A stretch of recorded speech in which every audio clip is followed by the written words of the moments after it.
So what have you learned about the unthinkable? Because that's another topic that I touch. Well, I think the unthinkable is as you propose it to the reader, is a big challenge. It's a big challenge, and it's I'd say it's like the spark to a new life that everybody has inside. So what you're telling the people is you can become whatever you want, but the unthinkable must be thought. It's a paradox. You have to think about the unthinkable to achieve the unthinkable. Yes. Yeah. So that's where the philosophy and all this self knowledge, self mastery comes in. But for sure, people tend to accommodate, tend to. I always say that I could have easily have become one of my classmates. I'd be most probably I have a big house, 2 or 3 kids, alone, be bald and fat. You know, that was my thinkable life. That was my thinkable life, and I escaped from it from the, I wouldn't say day one, but from very, very early stages. And my physiotherapist, she was always like, she always tells the other clients, yeah, I have this guy who's a successful manager, and now he's like a surfer, you know, and she explains my life journey as one of these unthinkable challenges to people, although she doesn't need, because she's totally she's totally in her purpose. Her purpose in life, this physiotherapist is like magical. But wow. but to the other people, or apparently I've done something unthinkable for many people. In my journey, I found when I was 18 and learned how to surf, and I was 17, 18, at that time I was totally in flow, and it took me from 18 to now to reach that same flow that I felt when I was 18, and that's what I call in my book. I call caught inside, right? Sometimes we see the wave out there, but we just don't get to the wave that we want to catch, because there is so much current and so much choppy water between, and the white water, and we just paddle. Have you experienced something like that in your life too, where you feel you're somehow stuck? Yeah, of course. I would say lucky that I am very somatic or psychosomatic person. So the moment that I've been caught inside, it didn't happen the first time, and I'm going to tell you this small anecdote. But the moment that I'm caught inside for too long, I start to have like bruises on my skin, or I have something in my mouth, and I can tell that I'm trying to swim against the riptide. No, so the first time that this happened to me, I was working for a lollipop company, for Chupa Chups, and I went to see a doctor, a skin doctor, and I told him what my symptoms were while I was still dressed, and he started thinking of what this could be, and then he told me, "Oh, but are you very stressed?" And I was like 26, something like that. And for sure, I've never experienced stress before, and I thought, no, I'm not stressed at all. I said, okay, so now take off your pants so I can see your legs. So I took off my pants, and the guy started cracking up, saying, ho, ho, ho, ho, he thinks he's not stressed, ho, ho, ho, ho, ho. And that was like a wake-up call, you know, like, oh my God, I've been like very caught inside, and even I didn't feel that I was caught inside, no? So yes, of course, I've been caught inside many times. Yeah. moving forward, what's your unthinkable next step that you want to do? Oh, my next unthinkable step would be that the Philosurfer Club becomes something big that helps people be happier, that I can make it grow, make it into a book, that I can also make it into some sort of a company.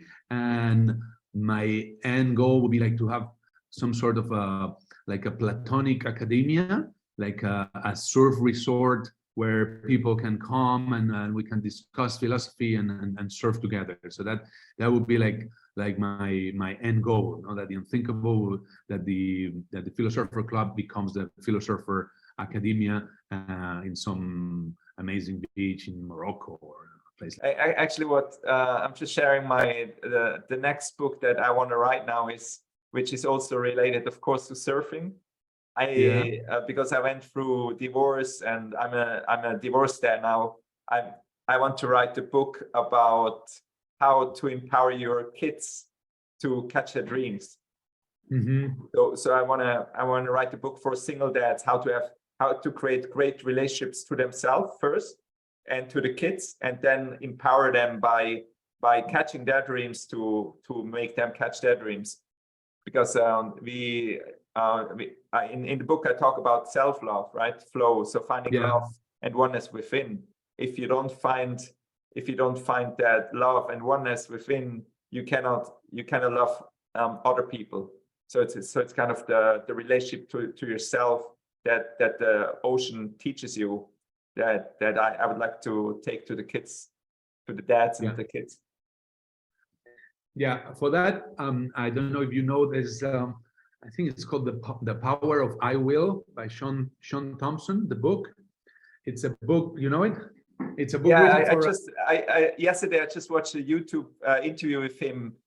It was I think it's called The Surfer and the Sage. That's the last book that he wrote. Okay. This one's more like philosophical. He wrote two books before that. One is called The Code, the Surfer's Code. It's the 12 I Will, right? 12 what? Sorry. He says 12 I will statements, I think, right? Yes. So the two books are very similar. The Surfer's Code, which is the 12 I will statements, and The Power of I Will.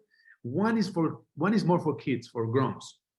So that will be like for sure a book that you have to read. It has to do a lot with this idea of projecting yourself. So that is also very powerful in terms of transition, in terms of career, but also for let's say 10, 12, 13-year-olds to see what they want.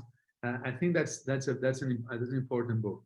And I just remember what I forgot about, that we're so connected. When you asked me about Caught Inside, that you surfed in California when you were 17, 18. I was also 17, 18 when I was in Huntington, and I surfed. I really loved surfing. I was a cook. I was a beginner at the time for sure. Then I came back to the Mediterranean. I brought my surfboard, and I remember going surfing. That was 1992, September, one of the first swells, and I was alone. There was no surfers in the Mediterranean at the time, and yeah, the waves weren't great. Like, they were not the best. So although I have found flow, you're too young that you want to discover other things. That I as I couldn't surf good on that day, I didn't even imagine about surfing in winter with the wetsuit and stuff. So alone, so I just stopped surfing. I stopped surfing for maybe 20 years, something like that. But I would every now and then dream of waves. I would dream of waves. So that there was the ocean calling me, and after, let's say, I went to discover the world, and then I ended up in the same place, you know, which was surfing, and then I rediscovered surfing, and I totally devoted to say, okay, this is the most amazing activity that I found, and I want to like really concentrate on that. You know? So I think it also takes some experience, some years of being a young kid, maybe then starting to be a young adult, and then understanding that's the thing. You know? What you just share now is exactly my journey I had. I was at 15. I was reading The Alchemist by Paulo Coelho. Yeah. And what you just shared is the story of the alchemist of the boy there, the shepherd. He wanted to find the treasure, and he went out and he traveled the world, and in the end he found the treasure where he started at his home. He found the treasure. And when I was writing this book, I had this epiphany that I'm this shepherd, I'm the alchemist, which I was going worldwide, and in the end I found the treasure inside me. So actually finding the path to your wisdom and to your heart was actually my treasure that I found.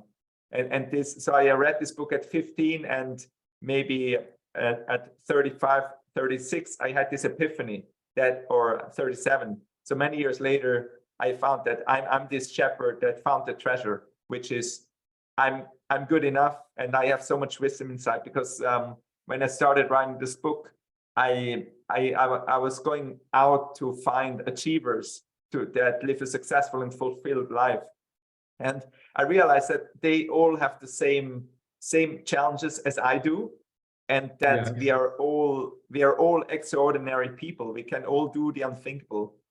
And so it's not about doing the big things, but doing what's personal, what's unthinkable for you personally. So I think that's kind of my, finding the treasure within and doing the unthinkable.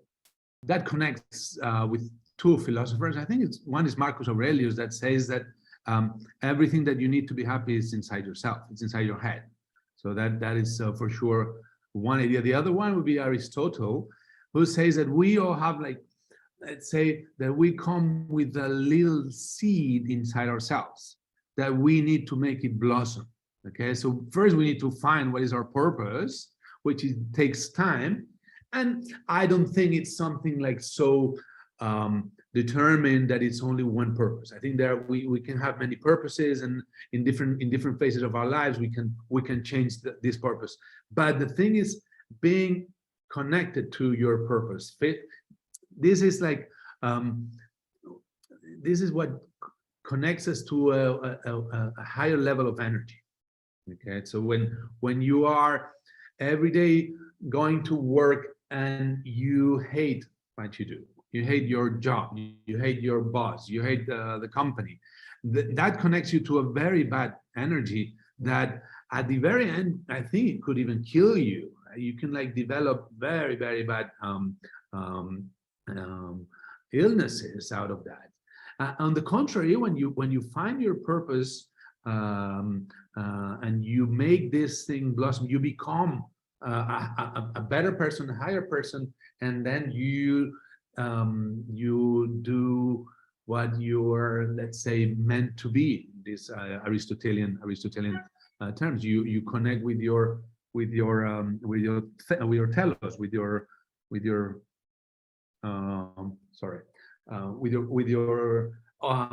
objective. You are a purpose on this planet, and you are doing what the universe or what life or whatever you want to call God gave you to know, your mission. Yes.